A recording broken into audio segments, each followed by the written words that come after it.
Olá, iremos apresentar aqui o trabalho final da disciplina de Redes Neurais Artificiais da Universidade Federal Fluminense. O tema escolhido aqui foi classificação de imagens, e a base escolhida foi a Caltech 101, que possui 101 objetos distintos, cada um com um certo número de imagens. Aqui, como pode ser visto, é o site que nós baixamos essa biblioteca de imagens, e para baixar é só clicar aqui. Clica aqui, aí começa o download. Após realizar o download, nós vamos ter essa base aqui com vários objetos distintos. Vou abrir um aqui, crocodilo. A gente tem um objeto, que é o crocodilo, e várias imagens para ele. Aí aqui outro, baixo, esse peixe aqui. A gente tem várias imagens para ele também. A partir do estudo de todos os objetos da base, nós escolhemos 25 objetos que possuem uma grande quantidade de imagens. Essa escolha foi feita, pois anteriormente havíamos utilizado objetos com poucas imagens, e o desempenho da rede não foi satisfatório. E ao usarmos objetos com uma coleção de imagens maior, percebemos que o treinamento da rede foi feito com maior eficiência. Então a gente pegou cada um daqueles objetos, colocou aqui e colocou a quantidade de imagens que tinham. E nós escolhemos entre a maior quantidade, 25 objetos diferentes. Para fazer esse projeto, vimos que uma das melhores escolhas eram as redes neurais convolucionais, que fazem parte de uma classe de redes neurais artificiais do tipo Feed-Forward, que vem sendo aplicada com sucesso no reconhecimento de imagens digitais e no processamento de vídeo, embora já tenha sido aplicada com sucesso em experimentos envolvendo processamento de voz e linguagem natural. Aqui, como pode ser visto, temos uma imagem, que é a entrada, que é o número 3, que é dividida em linhas e colunas. Na sequência, ela passa por uma camada com vários núcleos, ou filtro, de um determinado tamanho, que nesse caso aqui é 5x5, e em seguida temos uma subamostragem, que é essa aqui, que nesse caso é 2x2, que significa reduzir por 2 nas duas dimensões. Esse processo vai se repetindo várias vezes até chegar à saída, que é aqui, que é onde é feita a classificação. Bem, agora iremos falar um pouco do código propriamente dito. Ele foi desenvolvido com a linguagem Python e está aqui no ambiente Spider, do Anaconda, ambiente que a gente utilizou durante o curso de redes neurais artificiais. Bem, a biblioteca escolhida para desenvolver esse trabalho foi Keras, uma das bibliotecas mais famosas e utilizadas para classificação de imagens. Aqui está o site do Keras. Qualquer documentação que seja necessária e maiores dúvidas estão aqui no site. É só acessar e procurar o que for necessário. Então, voltando ao código, aqui a gente começa com a importação das bibliotecas que vão ser utilizadas no trabalho. Algumas delas já vêm por padrão no Anaconda, como é o caso da biblioteca do Scikit-learn e do NumPy. Outras já são padrão do Python, como a OS. Entretanto, algumas tiveram que ser baixadas. Então, como foi o caso da OpenCV2, do Keras e do Triumph. Ok? Então, está aqui escrito para quem precisar baixar depois. Bem, como a Bia já mostrou, a nossa base, o nosso dataset, ele está dividido em pastas. Cada pasta com o nome do objeto a ser classificado e com um determinado número de imagens. Então, a primeira coisa que a gente criou foi uma classe a fim de se ter objetos capazes de dar um nome ao objeto propriamente dito, uma label, e também fazer a contabilização das imagens. Então está aqui, o Python é uma linguagem que suporta a orientação ao objeto. Então a gente criou uma classe bem simples, onde eu vou armazenar essas duas informações.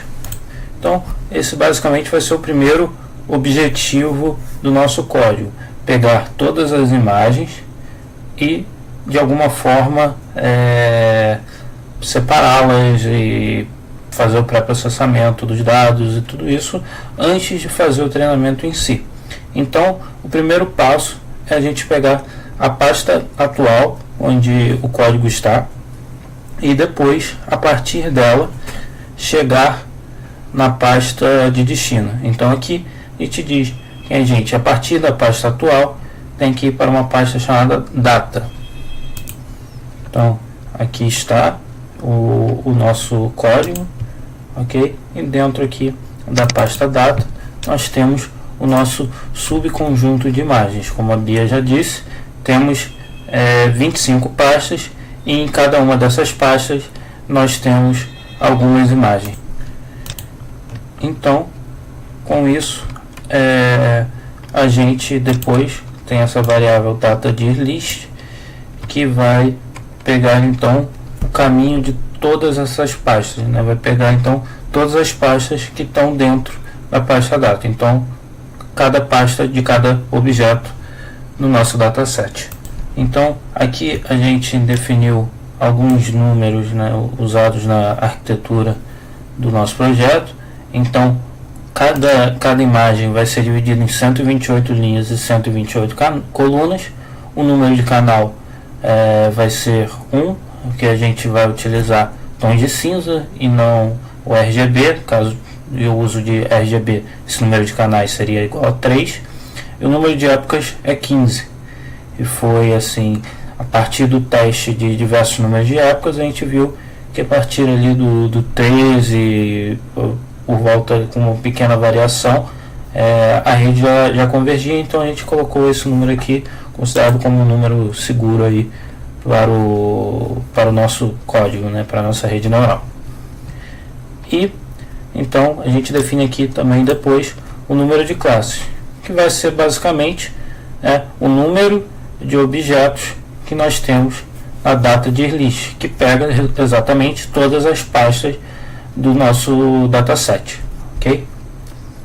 Então, continuando, a gente tem aqui a criação de duas listas, ok? A primeira lista é a lista de elementos dataset, que basicamente vai armazenar os nossos objetos da nossa classe criada, a nossa elemento dataset. Então, vamos ter uma lista de objetos desse tipo, cada um com o número de imagens e a label. E teremos também uma lista onde a gente vai armazenar as imagens dos nossos objetos. Então, todos os objetos vão estar nessa lista. A separação vai se dar mais à frente. E então é isso, para cada pasta a gente pegar todas as imagens. E isso é feito aqui nesse for.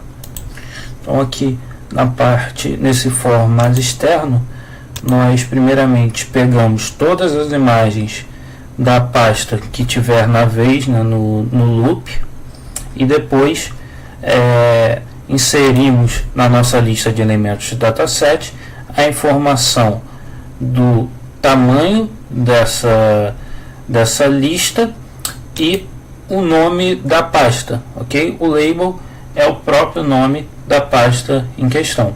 E aí, para cada imagem que a gente pegar nessa lista de imagens, a gente vai fazer aqui, né, um outro for, ok? Então temos aqui, pegando a imagem em questão, botando ela para tons de cinza, fazendo aqui um método resize do OpenCV, que vai transformar vai pegar essa imagem e vai dividir em linhas e colunas, e por fim a gente vai adicionar essa imagem na nossa lista de imagens. E aqui nós temos um for que simplesmente printa o número de arquivos para cada label. Ele não tem efeito sobre a rede neural em si, é apenas para ajudar a gente aqui no entendimento do código. Então, tá aqui o número de arquivos da pasta do label Airplanes, né, de aviões. Então a gente tem 800, a gente tem 128 arquivos de imagens de bonsai e enfim, assim por diante. Então aqui a gente pega a nossa lista e transforma num objeto do tipo array da biblioteca NumPy, com esse tipo de dados aqui, float32, e a gente normaliza o nosso array. E por fim, a gente faz aqui a expansão de dimensões, ok? A gente inclui, além da informação de número de linhas e número de colunas, também aqui o eixo, né? Que no caso é 1, pois estamos trabalhando com um canal. Então vamos para a parte do pré-processamento. Então a gente importa aqui uma outra biblioteca do scikit-learn para pré-processamento e a gente define uma função que vai pegar uma imagem e vai transformar ela num vetor, primeiro fazendo o resize dessa imagem e depois transformando essa matriz, né, de linhas por colunas em uma lista de intensidade de pixels, ok? Novamente a gente declara aqui uma lista de imagens e para cada objeto aqui na nossa variável data de list, onde a gente tem todas as imagens do nosso dataset, a gente faz aqui um pré-processamento onde a gente joga a imagem aqui para essa função a fim de transformá-las nessa lista de intensidade de pixels, ok? Tudo novamente em tons de cinza. A gente mais uma vez transforma isso num array do NumPy e basicamente a gente faz aqui o pré-processamento e insere aqui, a gente dá um reshape inserindo aqui o número de canais. No caso, o número de canais é igual a 1, ok? Aqui nesse padrão, que é o padrão do Tiano, onde o número de canais é o segundo elemento do array em questão. Então aqui agora o código é para a definição das labels. Então novamente pego o número de amostras e eu crio aqui um vetor com do tamanho do número de amostras, um vetor de uns, ok? E o que é esse vetor? Então basicamente a forma como se trabalha com labels aqui no Keras é a seguinte: tem-se um vetor de tamanho n, onde n é o número de objetos, e o objeto de label 0 ele pega então na primeira posição e bota um indicador aqui de que é essa label, basicamente colocando o número 1 na posição 0. O número 1 propriamente dito, o objeto 1, tem esse indicador na segunda posição e o n tem aqui o 1 na última posição, ok? Então aqui definir uma variável de índice. Para que eu estou fazendo isso? Novamente, como foi dito mais atrás no vídeo, todas as imagens elas estão no mesmo array, ok? Então esse índice vai ser a variável a qual eu vou utilizar para o auxílio para a separação desses objetos, né, dessas imagens para os seus respectivos objetos, né, para as suas respectivas labels, ok? E para não ficar com uma classificação onde eu dê uma imagem e ele retorne esse vetor feio, por exemplo, no caso do primeiro objeto, algo nesse modelo aqui, eu criei uma variável names onde eu também vou ter uma associação. Então o objeto 0 ele vai ser o aviões e assim por diante, ok? Então eu vou fazer um for para essa lista de elementos do dataset, vou pegar o índice inicial, ok? E depois eu vou pegar o número de imagens e vou pegar como sendo a variável índice, somando ao índice que eu já tenho aqui. No fim eu vou estar lendo aqui na label, então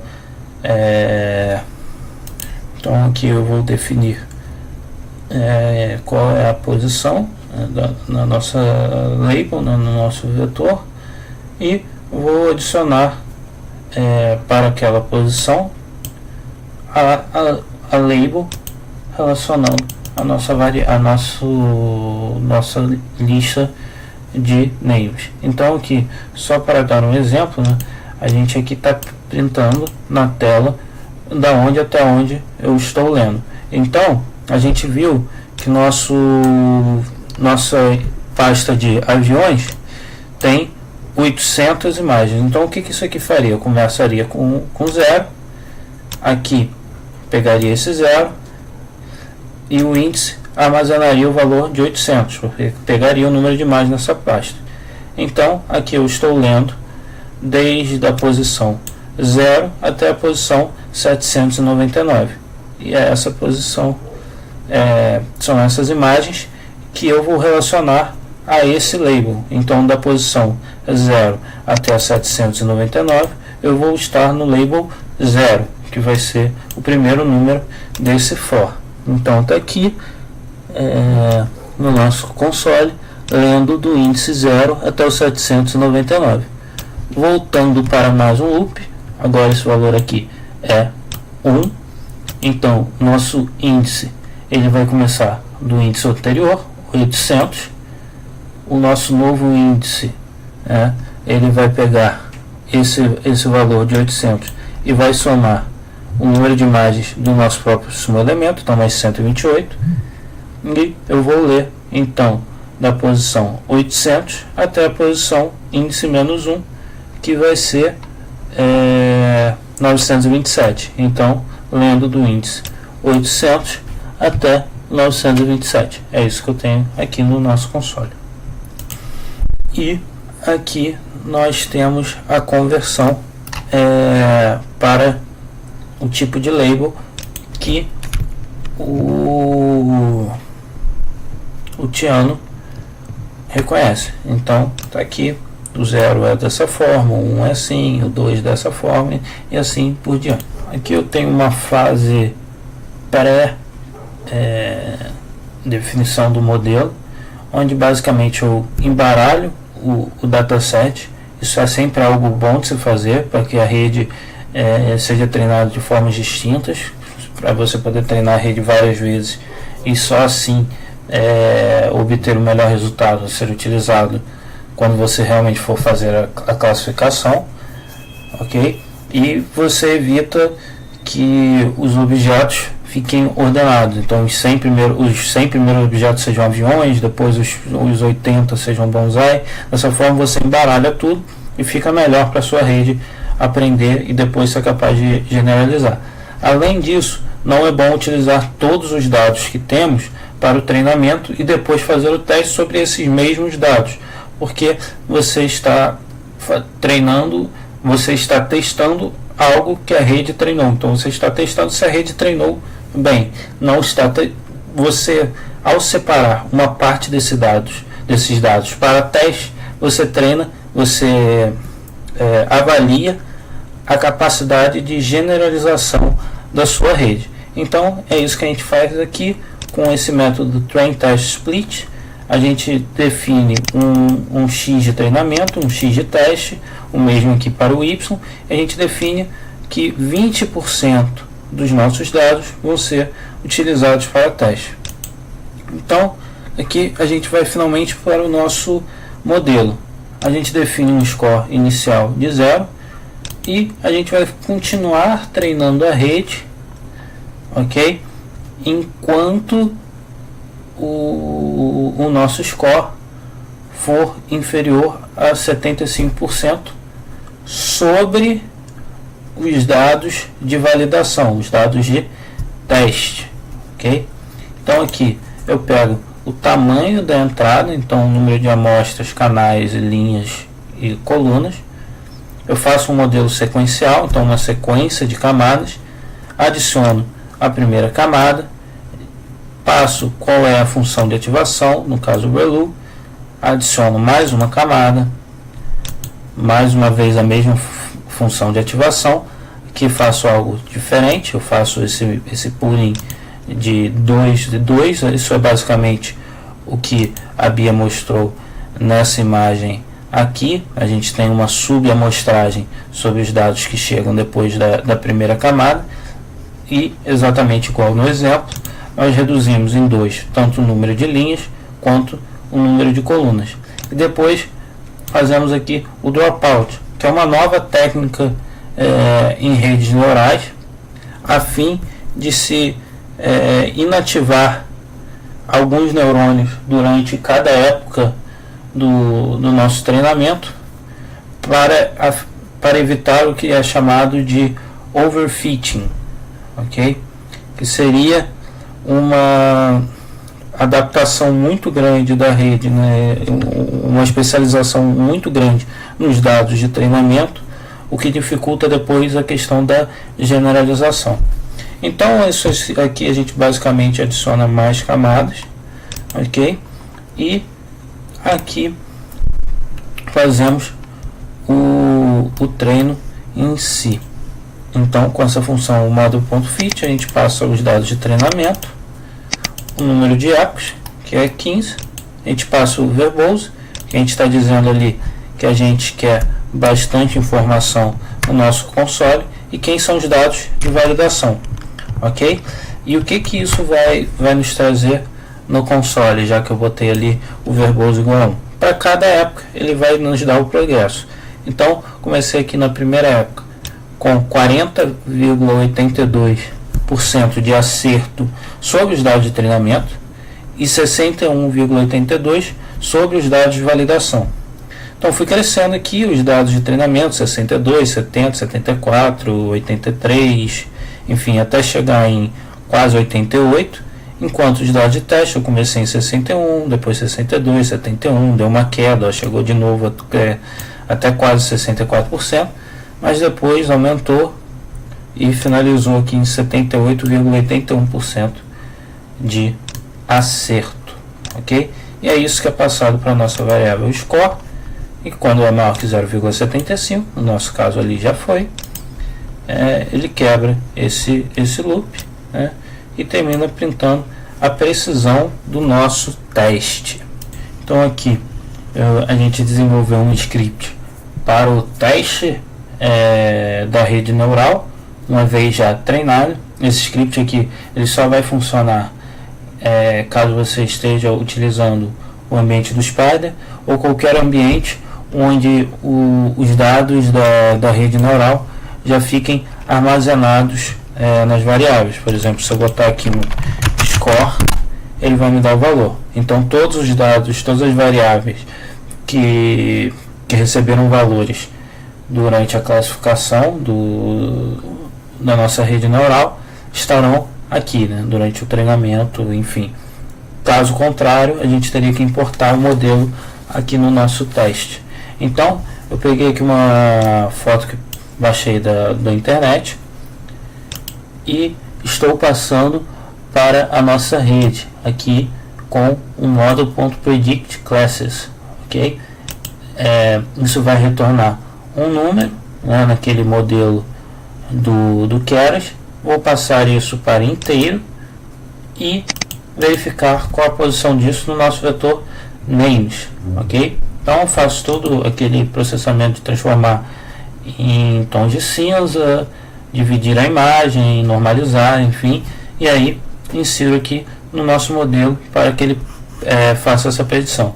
Ao rodar aqui, já rodei uma vez, vou rodar de novo, ele acertou, ele colocou como sendo um helicóptero a nossa imagem em questão.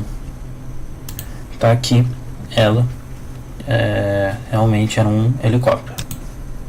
Então apenas testando uma outra imagem, coloquei aqui uma imagem de guitarra e ao rodar electric guitar. Então a nossa rede ela está sendo capaz de classificar objetos que não estavam nem no seu dataset, né, nem entre os dados de treinamento, de teste, desculpa, porque isso é um outro ponto que muitas vezes tem que ser verificado. Se o seu dataset, além de amplo, ele é generalista o suficiente para que quando você pega imagens de fora, ele também seja capaz de reconhecer. Bem, basicamente é isso. Obrigado